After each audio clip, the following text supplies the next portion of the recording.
ሰግጥ ለዓላማ ለምትወደው ነገር ቁም። ሰው እየተረበ እያለ እኔ ግን ወደዋለሁ። ሰው እየናቀ እያለ ነው ራሴን አከብራለሁ። ሰግጠ ነው እንግዲህ እንደዛ የምትሆነው ለራስ የምትቆመው። እሺ ወደ ቀጣይ ክፍል እንሂዳው። ቫይራል የመሆን ዋነኛው ሚስጥር። ሰላም ጤና ይስጥልኝ። እንግዲህ የተከበራችሁ ቤተሰቦች እንዴት ናችሁ? ነው ያለው እግዚአብሔር ይመስገን። እንግዲህ የቫይራል መውጣት ዋነኛው ሚስጥር ስገጥ ነው ብሏል። ዛሬም ደግሞ አዶናይ። ምክንያቱም ምንድን ያለው መሰላችሁ? እኔ ሲጀመር ስገጥ የሚለውን ቃል አዶናይ ለጥሩ ነገር እንደተጠቀመው በፊትም ገብቶ የነበረ የቋንቋ ምናልባት ትግረኛውን ስለሚችለው ስገጥ የሚለው ቃል የሆነ ጥሩ ነገር አድርጎት ስለሚያስበው ነው በሱ በተረጎመው ነው ብዬ ማለት ነው። እና ምንድን ያለው አዶናይ መልእክቱ ማለት ነው መልእክቱ ሰዎች የሚያስፈልጋቸውን ነገሮች ወይም ደግሞ የሚያስደስታቸውን ነገሮች ያድርጉ። ሰው ያደረገውን ነገር ሳይሆን በራሳቸው ስታይል ይንቀሳቀሱ፣ ተንቀሳቀሱ፣ ሰግጡ፣ ፈምሱ። ዛሬም ደግሜዋለሁ። እኔ የምለው ላላማችሁ ነው። ያው እሱ ያለውን እግረ መንገዴን ማለት ነው ዞር ዞር ስል ቲክቶክ ላይ ያገኘሁትና ላይቭ ላይ ነው ያለውና እኔም ፎሎ አድርጌው መጣው። አዶናይ ፋሚሊ የሚለውን ፎሎ አላደረኩትም ነበር ማለት ነው። እና ምን ልላችሁ ፈልጌ ነው አዶናይ ጥሩ ልጅ ነው።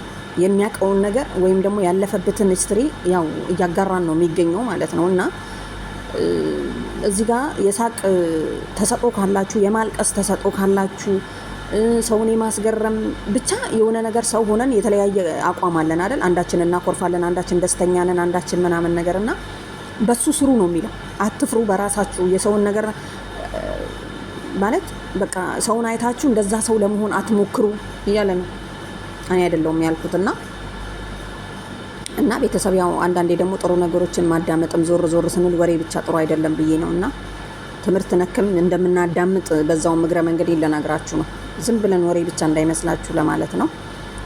እና አዶናይ አድናቂ ነኝ፣ በጣም አድናቂ ነኝ ማለት ነው።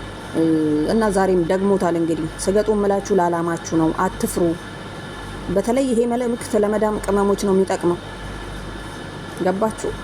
እኛ በጣም ነው የምንፈራው እኮ በጣም እንፈራለን። ሰው ምን ይለናል ምናምን። እኔ አሁን የሆነ ቪዲዮ ልሰራ ወጣና ደግሞ ቢዘቀዝቁኝስ ደግሞ ቤተሰቦቼ ቢያዩ ደግሞ ምን ይሉኛል አራራራ ምናምን ነገር አለና ፈርቼ ተዋለሁ ማለት ነው። እና ምን ለማለት ነው አሁን ከእንግዲህ በኋላ አልፈራም። አዶናይ ደግሞ ነግሮኛል።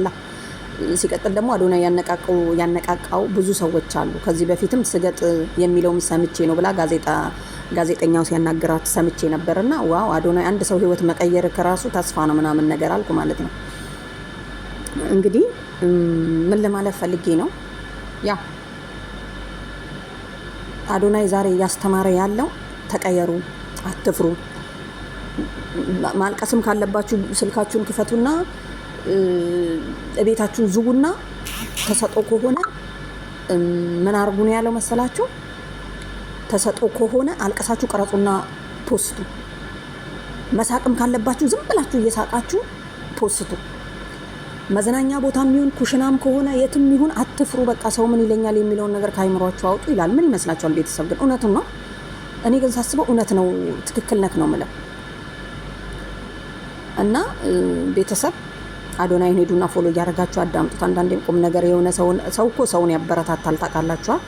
አንዳንድ ሰዎች ያበረታታሉ፣ አንዳንድ ሰዎች ደግሞ የሆነ በቃ የሆነ ላይ አይታችሁ ቪዲዮ ስታዩ ወይኔ እኔስ እንደሷ ብሆን እንደዛ ቢሰርቡኝስ ምናምን ብለን እናስባለን ማለት ነው። ስለዚህ አዶናይ ሰደበሽ፣ ዘቀዘቀሽን፣ ፎቶሽን ምንም ማለሽ አትስሚ፣ በቃ አትስሚ ብሎ ስለዚህ እስቲ ደግሞ ወደሱ ስታይል እንቀይርና እንየው ኑሯችን እንዴት ነው ያስኬዳል ወይስ አያስኬድም በሚለው ነው። ቤተሰብ ያው መልእክት አስተላልፏል ብዬ ለነግራችሁ ነው የመጣሁት ማለት ነው። ሄዳችሁ ማዳመጥም ከፈለጋችሁ ሄዱና አዳምጡት። በእውነት በሞራል እኮ ነው፣ በሞራል ነው የሚያወራው።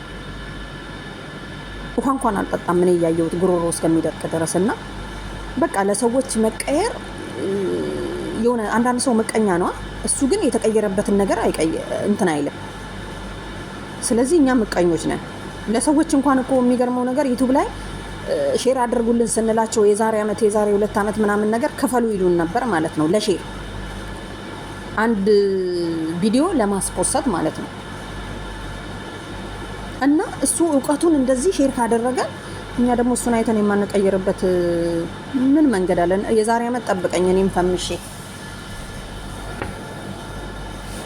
እና ቤተሰብ ይሄንን ይመስላል። በኋላ ላይ ደግሞ ጠብቁኝ። ትላንትና የቀረጽኩት ቪዲዮ አለ እና አምጥቼ ፖስተዋለሁ ማለት ነው።